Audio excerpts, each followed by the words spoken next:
সরকারি নির্দেশ অনুযায়ী আমি কালিয়াচক থানার পক্ষ থেকে আইসি সাহেবের পক্ষ থেকে এসেছি। আমি আপনাদের এখানে মধ্যপুরে এই জিপির দায়িত্বে আমি আছি। আপনাদেরকে জানানো হচ্ছে সরকারিভাবে যে আগামীকাল কুরবানি আছে। কুরবানিতে আপনাদেরকে আগেও বলা হয়েছে, আবার নতুন করে বলা হচ্ছে যে কোনো রকম গরু কুরবানি দেওয়া যাবে না। আপনারা কোনো রকমে গরু কুরবানি করবেন না, এবং কেউ লুকোচুরি করে করবেন বা কিছু করবেন তাতে কিন্তু আপনারা বুঝবেন যে কোনো অ্যাঙ্গেল থেকে খবর গেলে পুলিশ সেখানে পৌঁছে যাবে। ড্রোন থাকবে, ক্যামেরা থাকবে, বিভিন্ন অ্যাঙ্গেল থেকে খবর যেতেই পারে। আপনার পাশের বাড়ির লোক খবর দিতেই পারে। হ্যাঁ, এই খবর অনুযায়ী কিন্তু পুলিশ আসবে এবং প্রপারলি কেস হবে।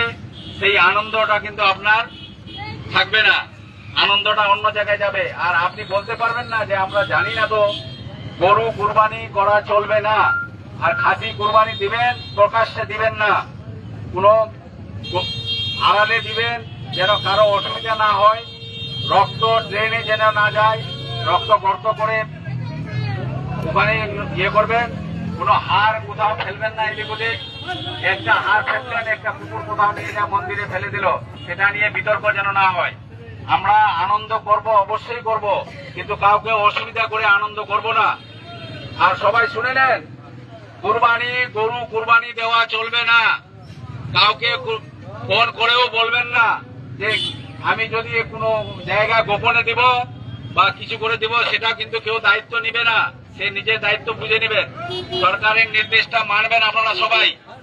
এবং মাংস যখন কেউ আত্মীয় স্বজনের বাড়িতে নিয়ে যাবেন, সাবধানে দেখবেন খাসির মাংস নিয়ে যাচ্ছেন না গরুর মাংস নিয়ে যাচ্ছেন। কেউ কিন্তু পুরা বিচার করবে না।